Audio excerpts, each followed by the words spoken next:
Humanity's future hangs by a thread. Across the stars a silent war rages, one that spans millennia and threatens everything we know. In the face of extinction, the last hope may lie in the unlikeliest of hands. This is Peter F. Hamilton's The Saints of Salvation.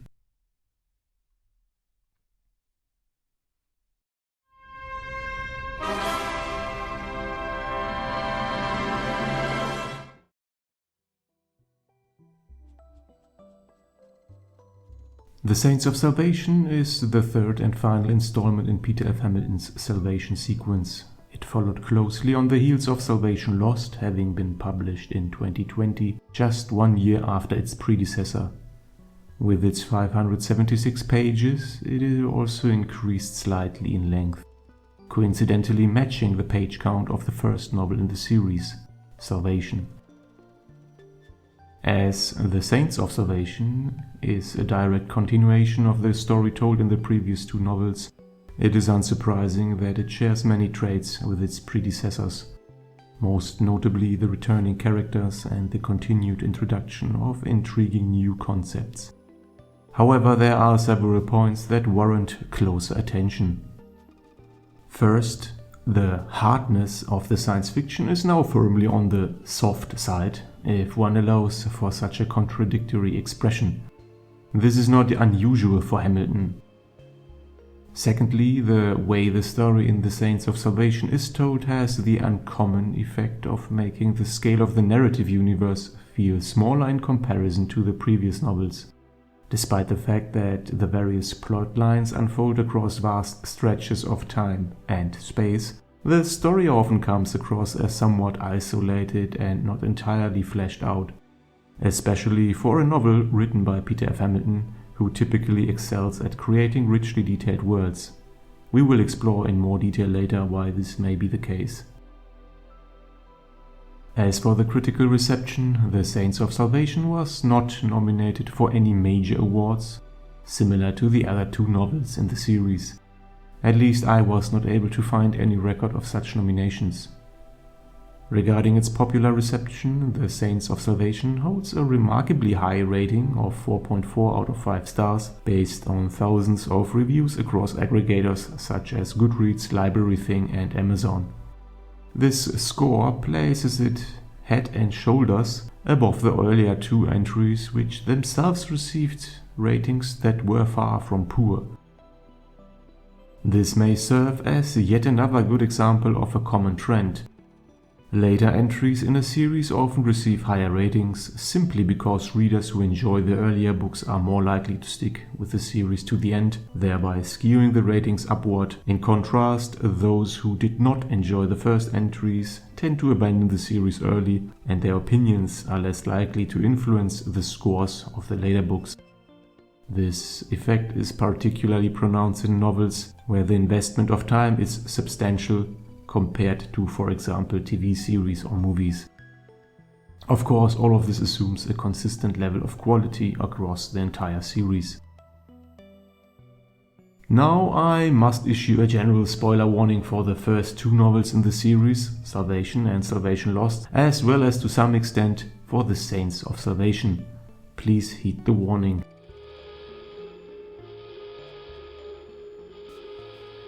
A few years after Salvation Lost, survivors like Ollie and Lolo live under the protective shield in London, knowing the Olaic's assault is only temporarily held at bay.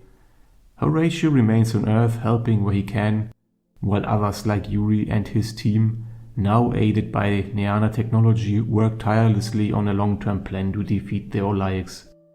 As the grim reality of a prolonged war sets in, humanity begins laying the foundations for a strategy that spans millennia. In the distant future, Dalian recovers from his psychic encounter with the Olaic's, gaining insight into their true power and deceptive tactics. The future humans realize they have underestimated their enemy, but a new ally, an evolved form of Ainsley Zangari, joins their final push.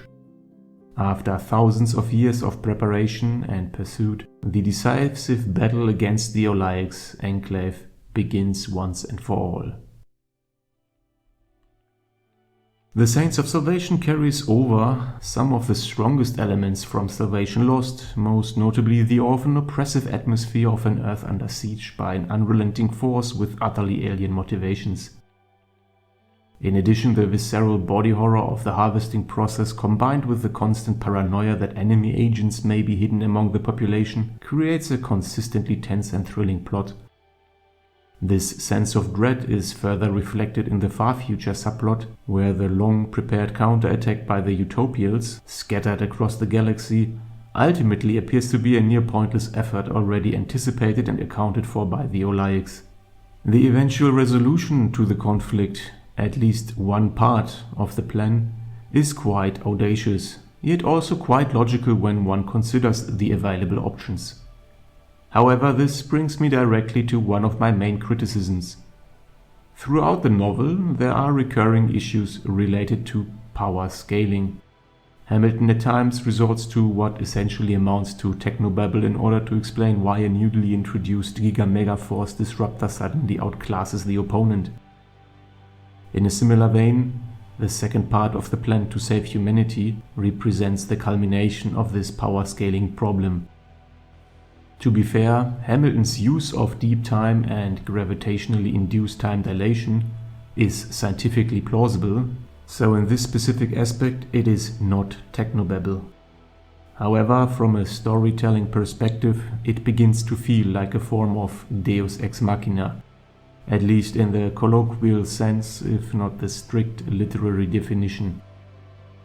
Once the narrative introduces what is effectively an infinite amount of time, in which an infinite amount of technological progression can occur, the stakes begin to feel significantly diminished.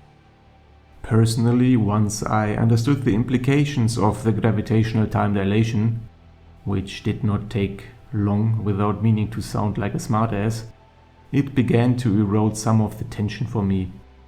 One might even say that at that point the Saints of Salvation had fewer stakes than one would expect at a vegan convention.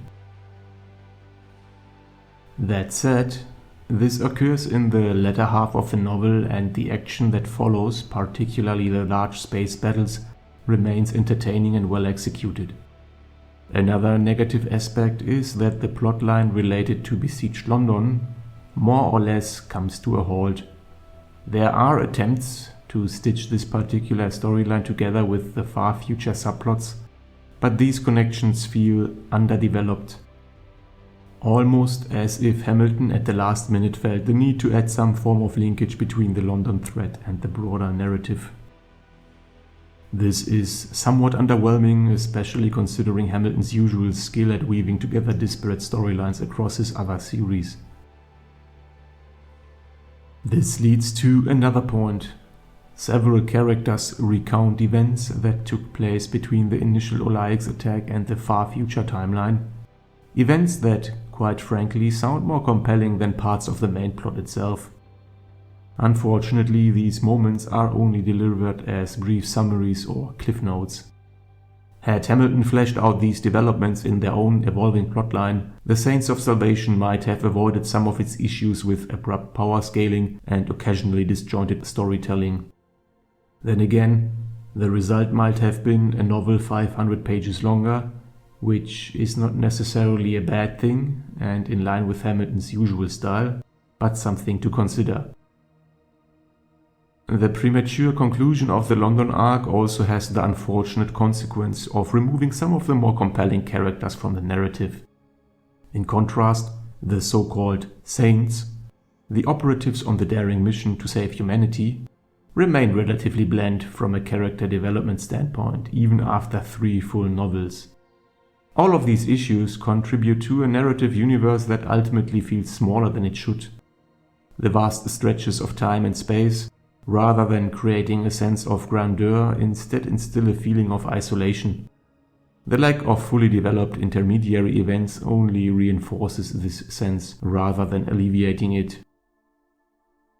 The Saints of Salvation concludes the Salvation sequence with a daring plan featuring large-scale space battles and action. However, the way the final confrontation is set up, while plausible to a degree, contains several flaws in terms of generating the level of existential tension one might expect from such a climatic showdown.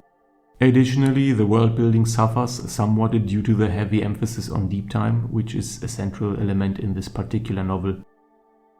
Portraying deep time in a way that remains grounded, emotionally engaging and rich in detail is inherently challenging, particularly with a vast cast and multiple narrative threads. In this regard, The Saints of Salvation struggles more than its predecessors. Overall, The Saints of Salvation feels a bit weaker than it ought to be, which leaves Salvation Lost as arguably the strongest entry in the trilogy. In the end, the Salvation sequence resembles the Oreo of Peter F. Hamilton's space opera catalogue. One savory sweet centerpiece, sandwiched between two still enjoyable, yet less celebrated bookends.